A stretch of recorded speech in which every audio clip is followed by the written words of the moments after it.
ತೊಟ್ಟಿಗಳಾಗಿದೆ sir, ಗುಬ್ಬಿ ಸೀದಾ 1,000 1,500 ರೂಪಾಯಿ ಕುಡಿಯೋಕ್ಕೆ ನೀರಿಗೋಸ್ಕರ ಕುಡಿಯೋಕ್ಕೆ. ಅದನ್ನು ನನಗಿಂತ ಅವರೇ ಮಾಹಿತಿ ತಿಳಿಸ್ಕೋಬೋದು, ಯಾರು ಶಾಸಕರು ಬಿಟ್ಟಿದ್ದು ವ್ಯವಸಾಯಕ್ಕೆ ಕುಡಿಯೋಕ್ಕೆ ಬಿಟ್ಟಿದ್ದ. ಇವಾಗ ಅವತ್ತು ನಾನು ಸುಮ್ಮನೆ ಹೇಳ್ತಾ ಇಲ್ಲ, ನಾನು ಫೋನ್ ಮಾಡಿ ಎಲ್ಲೆಲ್ಲಿ ಬರೋದು ಯಾವುದಕ್ಕೆ ಕುಡಿಯೋಕ್ಕೆ. ಅದೇ ರೀತಿ ಈ ನಮ್ಮ ತಾಲೂಕು ಕುಡಿಯೋಕ್ಕೆ 3 ಸರಿ ಬಿಟ್ಟರಲ್ಲ, ಅಲ್ಲಿಗೆ ಬಿಟ್ಟರು. ನಮ್ಮ ತಾಲೂಕಲ್ಲಿ ಮಳೆ ಬಿಟ್ಟೋದ್ರಿಂದ ನಾವು ಕೆರಳು ಹೊಳೆ ತಗೊಳ್ಳೋಕೆ ಅಷ್ಟೇ ಅನುಕೂಲ ಆಗಿರೋದು. ಅದೇ ನೀರನ್ನ ಮೇನ್ ಚಾನಲ್ ಬಿಟ್ಟಿದ್ರೆ ಕೆರೆಗಳಿಗೆಲ್ಲ ಬಂದು ಅಷ್ಟಿಷ್ಟು ಕುಡಿಯೋ ನೀರಿನ ಅನುಕೂಲ ಆಗಿತ್ತಲ್ಲ, ಅಲ್ಲಿ ಬಿಡಿಸ್ಬೋದಾಗಿತ್ತಲ್ಲ. ಅಲ್ಲಿ ಕವಲೆ ಬಿಟ್ಬಿಟ್ರು, ಇನ್ನೂ ಕವಲೆ ಬಿಡಬೇಕಾಗಿತ್ತು ಅಂತ ನಿಮ್ಮ ಮಿಷನ್. ಅಲ್ಲಿ ಕವಲೆ ಬಿಟ್ಟು ಕೆರೆಗಳಿಗೆ ತುಂಬಿಸಿದ್ರು, ನೀರಿಲ್ಲ, ಬರನಾಡು ನಮಗಿಂತ ಅದಕ್ಕೋಸ್ಕರನೇ ಧರ್ಮಸ್ಥಳದಿಂದ ನೀರು ತಗೊಳ್ತಾ ಇರೋದು. ಅಲ್ಲಿ ಬರೀ ಕುಡಿಯೋಕ್ಕೆ ಇಲ್ಲ, ಧರ್ಮಸ್ಥಳದಿಂದ. ನಮ್ಮಲ್ಲಿ ನಿಮಗೆ ಗೊತ್ತು, ಗೊರೂರು ನಾಲೆ ಯಾವಾಗ ಮೇಲೆ ಡಿಸೈನ್ ಆಗಿದೆ. ಗೊರೂರು ನಾಲೆ ಡಿಸೈನೇ ಸ್ನೇಹಿತರೆ, ಅದೇನಾದರೂ ಒಂದು ಬೆಳೆಗೆ ಅಂತ, ಅದು ರಾಗಿಗೆ ಅಂತ ಡಿಸೈನ್ ಆಗಿರೋದು. 1 ಕಿಲೋಮೀಟ್ರಿಂದ 10 ಕಿಲೋಮೀಟರ್ವರೆಗೆ ಜನವರಿಯಿಂದ ಮಾರ್ಚಿಂದ ಜೂನ್ 10 ಕಿಲೋಮೀಟ್ರಿಂದ 25 ಕಿಲೋಮೀಟ್ರು. ಅಂದರೆ ವರ್ಷದಲ್ಲಿ 4 ಭಾಗ ಮಾಡಿ 4 ಭಾಗದಲ್ಲೂ ಬರೀ ರಾಗಿ ಬೆಳಿಬೇಕು ಅಂತ ಆಗಿರೋರು. ಅರ್ಥ ಇಲ್ಲ, ಯಾವಾಗಲೂ ಬೇಸಿಗೆ ಬೆಳೆಯಲ್ಲಿ ನೀರು ಬಿಟ್ಟಿಲ್ಲ ಹೇಮಾವತಿಗೆ, ಒಪ್ಕೋತೀರಾ? ಯಾವಾಗಲೂ ಬೇಸಿಗೆ ಬೆಳೆ ಬಿಟ್ಟಿಲ್ಲ. ಈಗಲೂ ಬೇಸಿಗೆ ಬೆಳೆ ಕುಡಿಯೋಕ್ಕೆ ನೀರಕ್ಕೆ, ಇಲ್ಲೂ ಕುಡಿಯೋಕ್ಕೆ ಕೆರೆಗಳಿಗೆ ನೀರು ಬಂದಿದ್ರೆ ದನ ಕರಕ್ಕೆ ಹೋಗ್ತಾರೆ. ಕುಡಿಯೋ ನೀರು ಪರ್ಪಸ್ ಅಂದ್ರೆ ತಾನೆ ಕೆರೆಗೆ ತುಂಬಿಸ್ಬೇಕಂತ. ಕಾಲುವೆ ಕುಡಿಯೋಕ್ಕಾಗಲ್ಲ. ಕಾಲುವೆ ನೀರು ಕೆರೆಗೆ ಹೋಗಿ ಕೆರೆಗೆ 20% ನೀರು ಮಾಡ್ಬೇಕು ಸಾಕು. ತುಮಕೂರಲ್ಲೂ ಅದೇ ತಾನೇ ಮಾಡಿರೋದು. ಒಂದು ಅರ್ಧ ಕೆರೆ ತುಂಬಿಕೊಂಡ್ರೆ ಇದು ತುಮಕೂರು ನೀರು ಬಿಟ್ಟ ತತ್ರ 4 ತಿಂಗಳಾಗಿರ್ಬೋದಾ? ಚುನಾವಣೆ ಮುಂಚೆ ಅಲ್ಲಿ ತುಮಕೂರು ಕೊಟ್ಟರು, ನಮಗೆ ಕೊಡಲಿಲ್ಲ, ನಮಗೆ ತಾರತಮ್ಯ ಮಾಡಿದ್ರು ಅನ್ನೋ ಭಾವನೆಗಿಂತ ಕಮಿಟಿ ಒಳಗೆ ಇದ್ಕೊಂಡು ನನಗೆ ನೀರು ಬೇಕೇ ಬೇಕು, ನನಗೆ ಕಮಿಟಿ ಸಭೆ ಮಾಡಿಲ್ಲ. ಅಲ್ಲದ ಇವರೇ ಒಂದು ಕಮಿಟಿ ಮಾಡಿದಾರಲ್ಲ, ಸಭೆ ಕರೆಯಬೇಕು. ಹಾಸನ ಜಿಲ್ಲಾ ಉಸ್ತುವಾರಿ ಸಚಿವರು ಹಾಸನ ಜಿಲ್ಲಾ ಉಸ್ತುವಾರಿ ಅವರ ಕಂಟ್ರೋಲ್ ಇದು, ಅವರು ಕರೀಬೇಕು. ಹೇಮಾವತಿ ಡ್ಯಾಮ್ ಇದೆಯಲ್ಲ, ಕಂಟ್ರೋಲ್ ಯಾರು ಅಂದರೆ ಈಗಾಗಲೇ ಹೇಮಾವತಿ ಪ್ರಾರಂಭ ಆದಾಗಲೇ ಅದಕ್ಕೊಂದು ಕಮಿಟಿ ಮಾಡಬೇಕು. ಅದೇ ಹಾಸನ ಜಿಲ್ಲಾ ಉಸ್ತುವಾರಿ ಸಚಿವರು, ಹಾಸನ ಜಿಲ್ಲಾ ಉಸ್ತುವಾರಿ ಮಂತ್ರಿಗಳು, ಅದರ ಉಸ್ತುವಾರಿ ಮಂತ್ರಿ, ಅದರ ಜವಾಬ್ದಾರಿ. ಇನ್ನು ಅದಕ್ಕೆ ಸಂಬಂಧಪಟ್ಟಂಥ MLAಗಳು ಏನಿದ್ದಾರೆ, ಆ ಕೆಳಗಡೆ ಇರ್ತಕ್ಕಂಥ ಯಾವ್ಯಾವ ಪ್ರದೇಶದ MLAಗಳಿದ್ದಾರೆ ಅದಕ್ಕೆ ಮೆಂಬರ್. ಈಗೇನು ಮಾಡ್ಬೋದಾಗಿತ್ತು ಅಂದರೆ, ನಮ್ಮ ಈಗಿನ KR ಶಾಸಕರು ಜಿಲ್ಲಾ ಉಸ್ತುವಾರಿ ನಾಮದವ್ರನ್ನ, ಹಾಸನದವ್ರನ್ನ ಕೇಳಬೇಕಾಗಿತ್ತು. ಕೇಳಿ ಅವರಿಂದ ಮಾಹಿತಿ ತಗೊಂಡು ಆಮೇಲೆ ಬಂದು ನಿಮ್ಮನ್ನು ಪ್ರೆಸ್ ಮಾಡಬೇಕಾಗಿತ್ತು. ಇದನ್ನೇನು ಮಾಡಿದರೆ ಸುಮ್ಮನೆ ಇಲ್ಲಿ ಮುನ್ನ ಪಾಪ KR ಮಾಧ್ಯಮದವ್ರು ಕರ್ಕೊಂಡು ಪ್ರೆಸ್ ಮಾಡಿಬಿಟ್ಟು ಅದೆಲ್ಲ KR ತಾಲೂಕಿನ ಜನ ಓದಲಿ ಅಂತೇಳಿ ಮಾಡೋದಲ್ಲ, ಅದು ಶಾಸಕರು ಮಾಡುವಂಥ ಕೆಲಸ ಅಲ್ಲ. ಮೊದಲನೇ ಆದ್ಯತೆಯಲ್ಲಿ ಎಲ್ಲಿ ತಪ್ಪು ನಡವಳಿಕೆ ನಡ್ಕೊಂಡಿದ್ದಾರೆ ಈಗಿನ ಶಾಸಕರು ಅಂದರೆ, ಜಿಲ್ಲಾ ಉಸ್ತುವಾರಿ ಏನು ಅಣೆಕಟ್ಟೆ ಜವಾಬ್ದಾರಿ ಇರ್ತಕ್ಕಂಥ ಮಂತ್ರಿಗಳನ್ನು ಭೇಟಿ ಮಾಡಬೇಕಾಗಿತ್ತು. ಅದಾದಮೇಲೆ ಮಂಡ್ಯ ಜಿಲ್ಲಾ ಉಸ್ತುವಾರಿ ಮಂತ್ರಿನ ಭೇಟಿ ಮಾಡಬೇಕಾಗಿತ್ತು. ಅದಾದಮೇಲೆ ನೀರಾವರಿ ಮಂತ್ರಿನ ಭೇಟಿ ಮಾಡಬೇಕಾಗಿತ್ತು. ಅದು ಆಗಲಿಲ್ಲ ಅಂದರೆ ಕೊನೆಯಲ್ಲಿ ಮುಖ್ಯಮಂತ್ರಿನ ಭೇಟಿ ಮಾಡಬೇಕಾಗಿತ್ತು. ಇದು ವಾಸ್ತವಿಕವಾದಂಥ ವಿಚಾರ.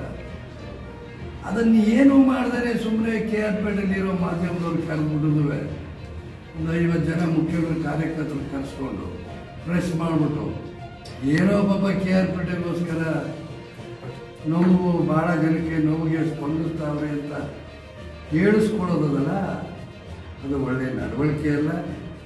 ಈಗ ತಾನೇ ಹೊಸದಾಗಿ MLA ಆಗಿದೆ, ಇನ್ನಾದರೂ ಹಿರಿಯರ ಹತ್ರ ಹೇಗೆ ಮಾಡಿದ್ರೆ, ಹೇಗೆ ಕೇಳಿದ್ರೆ ಒಳ್ಳೆಯದು ಅನ್ನೋದನ್ನು ಅರ್ಥಕೊಂಡು ಮುಂದೆ ಈ ತಾಲೂಕು ಅಭಿವೃದ್ಧಿ ಮಾಡೋಕ್ಕೆ ಶಕ್ತಿ ಮೀರಿ ಶ್ರಮ ಪಡಪ್ಪ. ಇನ್ನೂ 4 ವರ್ಷ ಇದೆ. 4 ವರ್ಷದವರೆಗೆ ನಿನ್ನ ಕೈಲಾದ ಶಕ್ತಿ ಮೀರಿ ನೀನು ಕೆಲಸ ಮಾಡು. ನಿನ್ನ ಕೈಲಾಗದೇ ಇರೋದನ್ನ ಜವಾಬ್ದಾರಿಯಲ್ಲಿರ್ತಕ್ಕಂಥ ಹಳೆಯ ರಾಜಕಾರಣಿಗಳಿದ್ದಾರೆ ಅವರನ್ನು ಭೇಟಿ ಮಾಡಿ ಹಿಂಗಿದೆ ತಾಲೂಕು ಅಭಿವೃದ್ಧಿ ಆಗಬೇಕು, ಏನಾಗಬೇಕು ಅನ್ನೋದನ್ನು ಕೇಳೋದು ಆ ಕ್ಷೇತ್ರದ ಶಾಸಕರ ಜವಾಬ್ದಾರಿ ಅನ್ನೋದನ್ನು ಅರಿತು ಕೆಲಸ ಮಾಡುವುದು ಹೇಳಿ ಈ ಸಂದರ್ಭದಲ್ಲಿ ಅವರ ಸಲಹೆ ಕೂಡ ಕಿಚ್ಚಿದೆ. ಮಾಡಿದ್ದಾರೆ ಅದ್ರ ಬಗ್ಗೆ ನಾನು ಹೇಳ್ತಾ ಇದ್ದೆ. ಒಂದು 2 ನಿಮಿಷ ಆಗಿತ್ತು.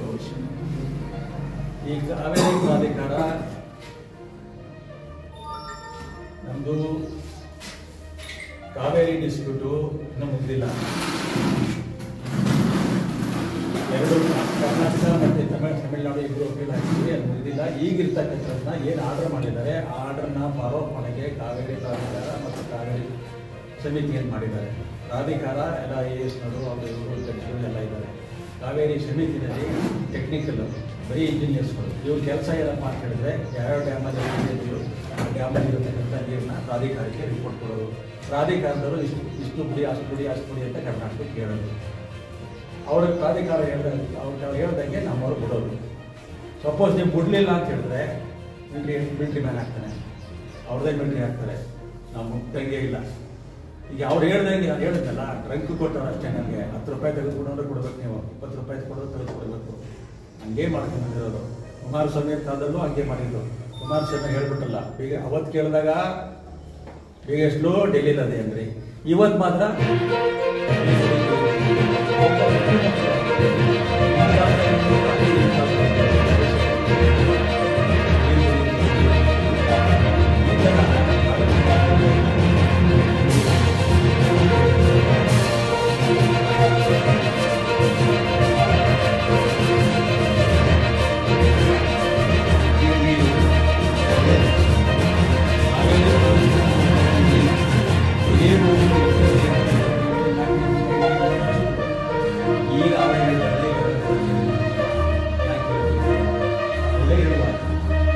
ಏನಿಲ್ಲ. ಇಲ್ಲಿಯವರು ನಮ್ಮವರು ನೀರು ಬಿಡಿ ನೀರು ಬಿಡಿ ನೀರು ಬಿಡಿ 5 TMC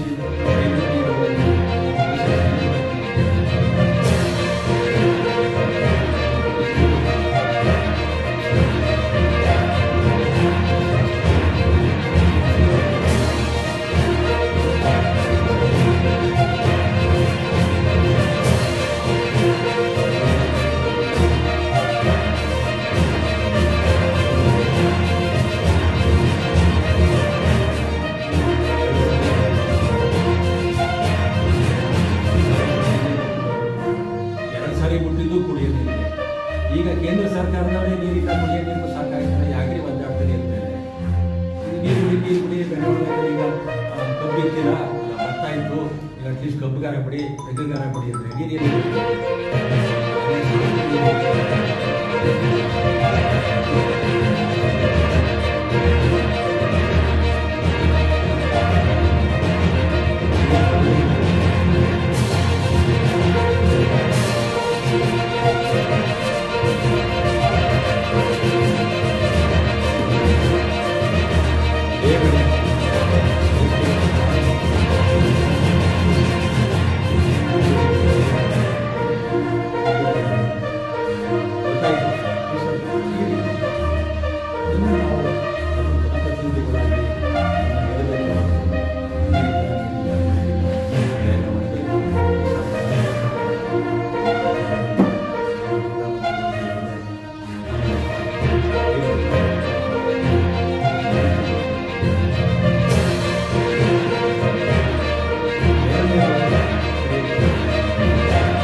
ಓದಿ